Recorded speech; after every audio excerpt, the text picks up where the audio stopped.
दोस्तों, ये कहानी एक ऐसे साइंटिस्ट की है जो अपने फायदे के लिए एक जेल में कुछ कैदियों को रखकर उन पर ऐसे खतरनाक घिनौने एक्सपेरिमेंट करता है जिससे उन कैदियों को हर दिन नर्क से गुजरना पड़ता है। लेकिन एक दिन उनमें से कुछ कैदी उस साइंटिस्ट के साथ कुछ ऐसा करते हैं जिसका उसने भी कभी सपने में नहीं सोचा था। लेकिन आखिर वो साइंटिस्ट उन कैदियों के साथ ऐसे कौन से घिनौने एक्सपेरिमेंट करता था और आखिर उन कैदियों ने उसके साथ ऐसा क्या किया, चलिए जानते हैं। तो कहानी की शुरुआत एक प्लेन को दिखाते हुए होती है जो कुछ कैदियों को लेकर एक खूबसूरत आइलैंड पर उतरता है, जहाँ उन कैदियों को स्पाइडर हेड नाम की एक अनोखी जेल में रखा जाता है, जो कि एक अलग ही तरह की जेल थी क्योंकि वहाँ उन कैदियों को सारी सुख सुविधाएं दी जाती थी। वहाँ पर उन कैदियों को उनके पर्सनल रूम में रहने और उनके मनपसंद काम करने की आजादी थी। साथ ही उन्हें आसपास घूमने की भी पूरी छूट दी जाती थी। लेकिन इन सब सुख सुविधाओं के बदले उनकी बॉडी पर इंसानों के इमोशंस को कंट्रोल करने वाले केमिकल्स के एक्सपेरिमेंट किए जा रहे थे, जिसके लिए हर कैदी की पीठ पर उन केमिकल्स के छोटे छोटे बॉक्स हमेशा ही लगे होते थे, जिन्हें मोबी पैक कहा जाता था। हर बार उन कैदियों को कोई भी नया डोज देने से पहले उनकी परमिशन ली जाती थी और उनके एक्नॉलेज कहने पर ही एक्सपेरिमेंट शुरू किया जाता था। ये सारे एक्सपेरिमेंट्स जीनियस साइंटिस्ट स्टीव अबनेस्टी और उनके असिस्टेंट मार्क की देखरेख में होते थे और आज वो लोग रे नाम के एक कैदी पर G46 ड्रग का एक्सपेरिमेंट कर रहे थे। इस ड्रग की वजह से स्टीव के बकवास जोक्स पर भी रे पागलों की तरह हंसने लगता है। यहाँ पर मार्क हिस्ट्री के ट्रेजेडी से भरे फैक्ट्स पढ़कर रे को बताता है, पर G46 ड्रग के असर से रे अभी भी लगातार हंसता ही जा रहा था। ये देखकर स्टीव मार्क को ये कहते हुए बहुत खुश होता है कि उनका ये ड्रग सक्सेसफुल रहा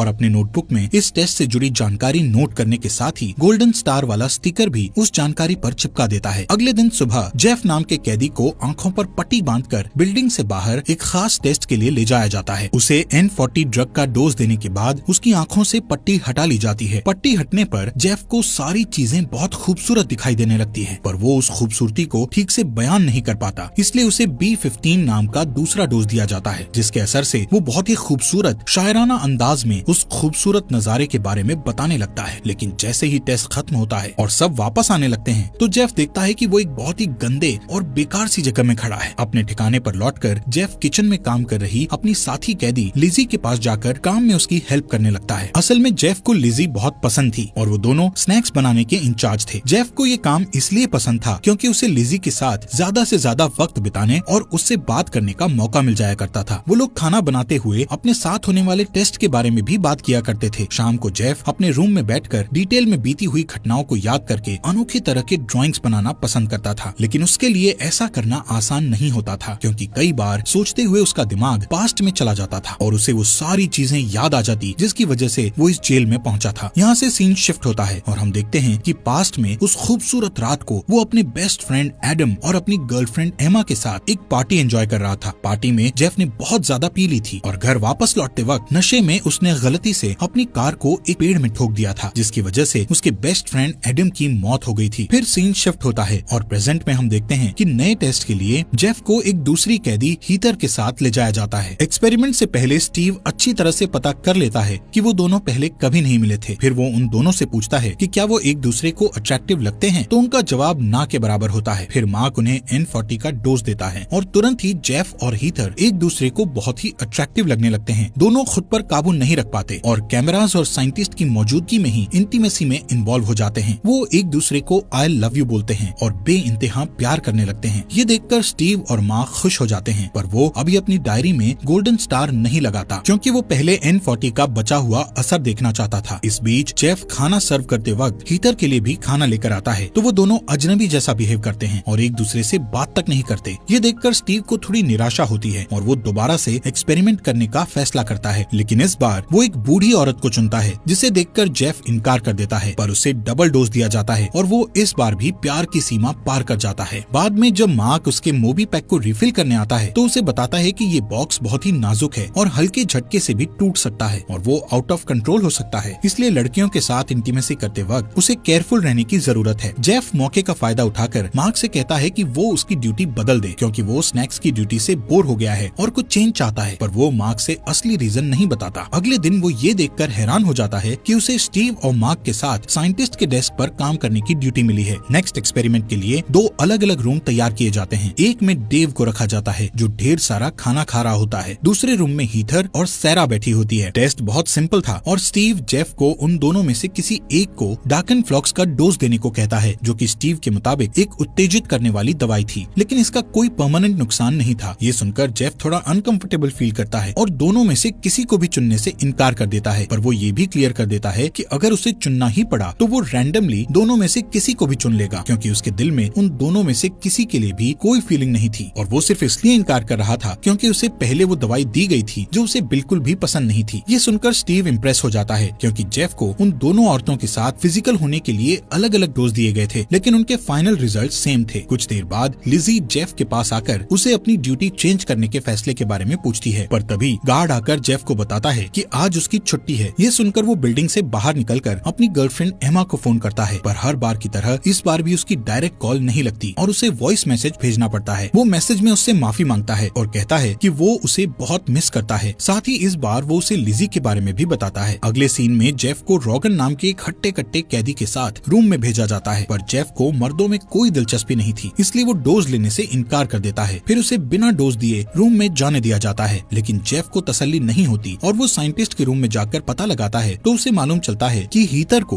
रोगन या जेफ में से किसी एक को डार्कनफ्लॉक्स का डोज देने के लिए कहा गया था, पर वो भी उनमें से किसी को नहीं चुनती। इसका मतलब ये भी था कि वो भी रोगन के साथ पहले किसी टेस्ट में बिजी हो चुकी थी। इस बात से जेफ को बहुत गुस्सा आता है और वो ये चेक करना चाहता है कि क्या सारे कैदियों पर वो एक्सपेरिमेंट्स हो चुके हैं या नहीं। स्टीव उसे सारे कैदियों के एक दूसरे के साथ कनेक्शंस होने के बारे में बताते हुए कहता है कि ये सबके लिए एक मैंडेटरी टेस्ट था जिसके लिए उसे ऊपर से ऑर्डर थे। जेफ कहता है कि वो एक्सपेरिमेंट्स अपनी लिमिट क्रॉस कर रहे हैं, तो स्टीव उसे याद दिलाता है कि वो एक कैदी है और अगर उसने उन एक्सपेरिमेंट्स में हिस्सा लेने से मना किया तो उसे वापस उस ट्रेडिशनल जेल में भेज दिया जाएगा जहां उसे जालिम जेलर्स के टॉर्चर सहने होंगे। जेफ यहाँ मिल रही फैसिलिटीज को खोना नहीं चाहता था, इसलिए उससे माफी मांगकर रोगन के साथ अगले टेस्ट के लिए रेडी हो जाता है, पर खुशकिस्मती से सेरा भी उनमें से किसी को डोज नहीं देती और टेस्ट कैंसिल हो जाता है। इसके बाद स्टीव मार्क से कहता है कि टेस्ट को गोल्ड स्टार देने से पहले उन दोनों को भी उस टेस्ट से गुजरना होगा, पर मार्क ये सुनकर अनकंफर्टेबल फील करता है, लेकिन स्टीव उससे कहता है कि वर्ल्ड को बेटर प्लेस बनाने के लिए ये टेस्ट जरूरी है, तो वो मान जाता है। उस शाम स्टीव खुद को N40 का डोज देता है, लेकिन कैदियों को ये बात नहीं मालूम थी कि उसके बैग में भी मोबी पैक का बॉक्स लगा हुआ था। इधर डिनर करते वक्त जेफ लिजी को बताता है कि डार्कनफ्लॉक्स के डोज से कितना बुरा फील होता है। बातों बातों में लिजी जेफ का हाथ पकड़कर उससे ड्यूटी बदलने का रीजन पूछती है, तो जेफ उससे कहता है कि इस जगह उसका दिमाग काम नहीं करता है और कभी कभी तो वो ये भी भूल जाता है कि वो यहाँ आने से पहले किन लोगों के साथ था। वो लिजी को बताता है कि जब वो उसके साथ होता है तो उसे अच्छा महसूस होता है। नेक्स्ट मंडे को स्टीव रिस्क उठाने के लिए तैयार होकर मार्क से उसे ट्रिपल डोज देने को कहता है कि तभी जेफ वहाँ पहुंचकर उन्हें ऐसा करते देख लेता है, पर दोनों साइंटिस्ट सारी चीजें जल्दी से हटा देते हैं, इसलिए वो कुछ नहीं कहता और अगले एक्सपेरिमेंट के लिए तैयार हो जाता है। स्टीव उसे बताता है कि कमेटी ने डार्कनफ्लॉक्स की टेस्टिंग को कंटिन्यू करने के लिए कहा है। स्टीव ने पहले से ही जेफ को कुछ केमिकल्स की डोज देकर अपने कंट्रोल में कर रखा था, इसलिए जेफ के पास कोई चारा नहीं होता और वो हीथर को N40 का डोज दे देता है, जिसके असर से उसे बहुत तेज दर्द होने लगता है और मार्क जेफ को B15 का डोज देता है, जिससे वो बहुत ही खूबसूरत अंदाज में हीथर के अंदर के दर्द और डर को बयान करने लगता है। वो ये भी बताता है कि वो हीथर से प्यार नहीं करता है। उधर हीथर घबराहट और डर के कारण इतना पैनिक हो जाती है कि उसी उठापटक में उसके पीठ में लगा हुआ मोबी पैक टूट जाता है, जिससे डार्कनफ्लॉक्स का डोज उसके पूरे शरीर में फैल जाता है और वो पागलों जैसी हरकतें करने लगती है। वो एक फूलदान को तोड़कर उसके एक टुकड़े से अपनी जान ले लेती है। मार्क और स्टीव उसे बचाने के लिए दौड़कर रूम में जाते हैं, पर स्टीव की चाबियों का गुच्छा रास्ते में गिर जाता है। अंदर जाकर मार्क और स्टीव हीथर से पूरी घटना पर बहस करने लगते हैं। इस बीच जेफ स्टीव की गिरी हुई चाबी का गुच्छा उठा लेता है और उसकी चीजों को खोलकर चेक करने लगता है। स्टीव का नोटबुक उसके हाथ लगता है, जिससे उसे बहुत नई जानकारियां मिलती है। वो देखता है कि एक कागज के टुकड़े पर OBDX नाम का एक केमिकल फॉर्मूला एब्नेस्टी फार्मास्यूटिकल्स के लोगों के साथ बना हुआ है। इसका मतलब साफ था कि वहाँ कोई कमिटी नहीं थी, बल्कि स्टीव खुद उस कंपनी का ऑपरेटर और मालिक था। दूसरी चीज वो नोटिस करता है कि एक बिंगो कार्ड पर 6 और 40 को छोड़कर बाकी सारे नंबर्स पर गोल्ड स्टार लगे हुए थे। उन स्टार्स के नीचे वाले नंबर्स उन केमिकल्स के नंबर्स के साथ मैच कर रहे थे जिनका उनके ऊपर एक्सपेरिमेंट हो चुका था। N40 वाला ड्रग सच्चा प्यार पाने के एक्सपेरिमेंट में अभी तक कामयाब नहीं हुआ था, इसलिए उसे अभी तक स्टार नहीं मिला था। और B6 वो ड्रग था जिसे मार्क सबके मोबी पैक में डाला करता था। इसके पहले कि जेफ कुछ जान पाता, वो स्टीव को वापस आता हुआ देखकर जल्दी से सारी चीजें सही जगह पर रख देता है और चाबी का गुच्छा वापस जमीन पर फेंक देता है। बाद में मार्क स्टीव से इस घटना की रिपोर्ट करने के लिए कहता है, पर स्टीव इससे इनकार कर देता है। स्टीव उससे कहता है कि इस घटना की रिपोर्ट करने से उन्हें अपना एक्सपेरिमेंट बंद करना पड़ेगा, क्योंकि उन्होंने बहुत पहले ही अपनी लिमिट क्रॉस कर दी थी और अब वो ऐसा नहीं कर सकते। इसके बाद स्टीव जेफ से मिलने जाता है, जो हीथर की मौत से बहुत उदास था और उसे समझाने की कोशिश करता है, लेकिन उसकी की किसी भी बात से जेफ संतुष्ट नहीं होता। फिर स्टीव दूसरा तरीका अपनाता है और अपने साथ जेफ को भी उस केमिकल का डोज देता है जिसे उसने रे पर आजमाया था। उस केमिकल के असर से दोनों बहुत ज्यादा हंसने लगते हैं और हंसते हंसते ही अचानक स्टीव उसे बताता है कि उसके पिता ने उसे बचपन में ही छोड़ दिया था और जेफ भी हंसते हुए उससे पूछता है कि आखिर वो मार्क की तरह उस जगह को छोड़कर कभी भी बाहर क्यों नहीं जाता है। इस पर स्टीव उससे कहता है कि ये प्रोजेक्ट उसका सच्चा प्यार है, इसलिए वो इस जगह को छोड़कर नहीं जा सकता। अगले एक्सपेरिमेंट के लिए लिजी को चुना जाता है और उसे ऐसा केमिकल दिया जाता है जिसकी वजह से उसे हर चीज से डर लगने लगता है, यहाँ तक कि एक मामूली से स्टेपलर को देखकर भी वो डर से चीखने लगती है। इस एक्सपेरिमेंट के बाद वो अपनी सारी तकलीफ और शर्मिंदगी को जेफ से शेयर करती है। जेफ उसकी तकलीफ को समझता है और उससे कहता है कि इसी वजह से उसने अपनी ड्यूटी को चेंज करवाया था। लिजी को समझ में नहीं आता कि थोड़े से आराम के लिए वो लोग इन एक्सपेरिमेंट्स के लिए कैसे मान जाते हैं। तब जेफ उसे अपने साथ बीती हुई घटना के बारे में बताते हुए कहता है कि वो ये सब डिजर्व करता है। कई महीने पहले बीती घटना को बताते हुए जेफ कहता है कि उस रात को जब उसने नशे की हालत में गाड़ी चलाई थी तो उस एक्सीडेंट में उसके दोस्त एडम के साथ उसकी गर्लफ्रेंड एमा की भी मौत हो गई थी और तब से वो गिल्ट का शिकार हो गया था। ये सुनकर लिजी उसके पास जाकर उसे तसल्ली देती है। फिर वो दोनों एक दूसरे को किस करने लगते हैं। बाद में वो दोनों साथ में खाना खाते हैं। तभी जेफ के दिमाग में एक प्लान आता है जिसे वो लिजी को बताता है। इधर सिक्योरिटी फुटेज में जेफ को लिजी का स्केच बनाते हुए देखकर स्टीव को भरोसा हो जाता है कि उसका एक्सपेरिमेंट सही काम कर रहा है और इसके बाद वो N40 का डोज लेकर बिस्तर पर चला जाता है। अगले दिन स्टीव एक और टेस्ट के लिए जेफ को फिर से बुलाता है और उसे लिजी को डार्कनफ्लॉक्स का डोज देने के लिए कहता है, पर जेफ इससे इनकार कर देता है तो स्टीव बिना कुछ किए उसे जाने देता है। जेफ के जाते ही स्टीव मार्क को उसका B6 का डोज डबल करने के लिए कहता है, पर जब मार्क जेफ के रूम में डोज देने के लिए जाता है तो जेफ उसका विरोध करता है और कहता है कि वो ये जानता है कि ना तो कोई कमिटी है और ना ही B6 कोई प्लेसेबो है, लेकिन ये जो कुछ भी है वो स्टीव के लिए सबसे ज्यादा इम्पोर्टेंट है। उसकी बात सुनकर मार्क भी अपने दिल की बात उसे बताता है कि वो किसी जीनियस साइंटिस्ट के साथ काम करना चाहता था और उससे ये प्रॉमिस किया गया था कि ये सब दुनिया की भलाई के लिए किया जा रहा था, इसीलिए उसने इस प्रोजेक्ट के लिए हाँ कहा था। पर अब उसे भी इस बात पर पछतावा हो रहा था। जेफ भी इस बात को महसूस करता है और वो दोनों मिलकर इन सब से निपटने के लिए एक प्लान बनाते हैं। इसके बाद मार्क वीकेंड बिताने के लिए घर चला जाता है। नेक्स्ट मंडे मार्क बीमार होने के कारण नहीं आ पाता, इसलिए स्टीव और जेफ अकेले ही टेस्टिंग रूम में रहते हैं। स्टीव जेफ से लिजी को डार्कनफ्लॉक्स का डोज देने के लिए कहता है, पर जेफ इनकार कर देता है। इस पर स्टीव को गुस्सा आ जाता है। वो समझ नहीं पाता कि सिर्फ कुछ महीने एक साथ एक जगह पर बंद रहने पर उन दोनों में प्यार कैसे हो सकता है। स्टीव जेफ के मन में लिजी का प्यार कम करने के लिए लिजी को अपना जुर्म कबूल करने को कहता है। वो रोते हुए बताती है कि वो अपनी बच्ची को कार में बंद करके भूल गई थी, जिसकी वजह से उसकी मौत हो गई थी। फिर वो जेफ से केमिकल देने को कहती है। जेफ कंट्रोल का स्क्रीन दबाता है और उस केमिकल का असर लिजी की जगह स्टीव को होता है और वो जोर जोर से हंसने लगता है। दरअसल मार्क ने बीमार होने का झूठा बहाना बनाया था और कंट्रोल के प्रोग्रामिंग को पहले ही चेंज कर दिया था। उसने स्टीव के मोबी पैक में B6 का एक्स्ट्रा डोज भी डलवा दिया था ताकि वो पूरी तरह उनके कंट्रोल में रहे। जेफ स्टीव को फेयर केमिकल का डोज देने के बाद डार्कनफ्लॉक्स का डोज भी देता है, जिससे स्टीव दर्द से छटपटाने लगता है। जेफ उससे कहता है कि मार्क पुलिस को लेकर आने वाला है और उसे पता चल चुका है कि असल में ये किस तरह का एक्सपेरिमेंट है। B6 एक ऐसा केमिकल है जो लोगों को कंट्रोल करने के लिए इस्तेमाल किया जाता है ताकि आप उनसे जो चाहे वो करवा सकते हो, और OBDX को ओबेडियक्स एन ऑब्वियस पन ऑन ओबीडियंस कहते हैं। इस पर दर्द में होने के बावजूद भी स्टीव सोचता है कि B6 का और बेहतर इस्तेमाल हो सकता था। उसे लगता है कि B6 इंसानों की डीप फीलिंग्स को दबाने में नाकामयाब था, जिस वजह से उसका एक्सपेरिमेंट पूरी तरह कामयाब नहीं हो पाया था। स्टीव जेफ और लिजी को बताता है कि उनकी सजा बहुत पहले खत्म हो चुकी थी, पर उसने उन्हें ये बात नहीं बताई थी। ये सुनकर जेफ को गुस्सा आ जाता है और वो स्टीव के सर को टेबल की तरफ धक्का देता है और उसे कंट्रोल पर उंगली रखकर फ्रंट डोर खोलने के लिए मजबूर कर देता है। जेफ उस रास्ते से बाहर निकलकर पूरी दुनिया को हीटर की मौत का सच बताना चाहता था, लेकिन बाहर निकलते हुए जेफ स्टीव को एक चाकू लेकर अपनी तरफ बढ़ते हुए देख लेता है और ये देखकर वो उससे चाकू मांगता है, पर B6 के एक्स्ट्रा डोज दिए जाने के बाद भी स्टीव जेफ के ऑर्डर को मानने से इनकार कर देता है। इसका मतलब साफ था कि वो केमिकल इंसान के असली फीलिंग्स को दबाने में पूरी तरह कामयाब नहीं था। ये प्रोजेक्ट स्टीव के लिए इतना ज्यादा इम्पोर्टेंट था कि उसे बचाने के लिए वो अपनी जान तक दांव पर लगा देता है। जेफ को मारकर स्टीव उससे कंट्रोल छीन लेता है और लिजी को डार्कनफ्लॉक्स के 4 डोजेस दे देता है, जिससे उसकी हालत तुरंत पागलों जैसी हो जाती है। जेफ स्टीव पर अटैक करके उसे नीचे गिरा देता है और दोनों एक दूसरे से भिड़ जाते हैं। उनकी फाइट से कंट्रोल गिरकर टूट जाता है। फिर जेफ स्टीव को मारते हुए उसे दीवार की तरफ धक्का देता है, जिससे स्टीव का मूवी पैक टूट जाता है और केमिकल के अचानक शरीर में फैलने से स्टीव कमजोर पड़ जाता है। तब मौका देखकर जेफ धक्का देकर उसे दूर कर देता है। फिर उसकी चाबी लेकर दौड़कर लिजी को देखने के लिए जाता है। किस्मत से वो समय पर पहुंचकर उसे बचा लेता है और उसके मूवी बॉबी पैक को उसके शरीर से अलग कर देता है। लिजी उससे अपना जुर्म पहले नहीं बताने के लिए माफी मांगती है, पर जेफ उससे कहता है कि उसे परेशान होने की जरूरत नहीं है क्योंकि वो अभी भी उससे प्यार करता है। फिर वो दोनों उस जगह से निकलने की तैयारी करते हैं। तभी स्टीव माइक पर यह अनाउंसमेंट करता है कि सारे कैदी अगर अपनी सुविधाएं जारी रखना चाहते हैं तो उन्हें जेफ और लिजी को रोकना पड़ेगा। तभी स्टीव की नजर अपने सिक्योरिटी कैमरा पर पड़ती है। वो पुलिस को बिल्डिंग की तरफ आते हुए देखता है, इसलिए सारे जरूरी केमिकल्स अपने साथ लेकर वहाँ से निकल जाता है। उधर जेफ और लिजी को बाहर निकलते वक्त सेरा और रे रोकने की कोशिश करते हैं, पर वो दोनों मिलकर फाइट करते हैं और उनसे बचकर निकल जाते हैं। फिर डेव भी उन्हें रोकने की कोशिश करता है, पर लिजी उसे पेंट्री की चाबी देकर आसानी से छुटकारा पा लेती है। बाकी कैदी भी उन्हें पकड़ने की कोशिश करते हैं, पर वो दोनों तेजी से भागकर आखिरी हॉलवे में पहुंचकर पीछे से दरवाजा लॉक कर देते हैं और सारे कैदी वहीं फंसे रह जाते हैं। बाहर पहुंचकर वो देखते हैं कि स्टीव अपने प्राइवेट प्लेन में बैठकर निकल रहा था, इसलिए एक मोटर बोट लेकर वो भी वहाँ से निकल जाते हैं। मार्क पुलिस के साथ वहाँ पहुँचने पर देखता है कि स्टीव पहले ही वहाँ से निकल चुका है, पर उसे फिक्र करने की जरूरत नहीं पड़ती क्योंकि N40 के असर से स्टीव को अपने सामने पहाड़ की जगह एक खूबसूरत नजारा दिखाई देता है और उसी धोखे में वो अपना प्लेन उस पहाड़ से टकरा देता है। जेफ और लिजी भी उस धमाके को देखकर हंसते हैं और जेफ इस नतीजे पर पहुंचता है कि खुद की गलतियों को माफ करने के लिए किसी केमिकल की नहीं बल्कि अपने अंदर के सच्चे जज्बातों की जरूरत होती है। दोस्तों, हमारे फॉक्स एक्सप्लेनर हिंदी चैनल को सब्सक्राइब करना मत भूलना।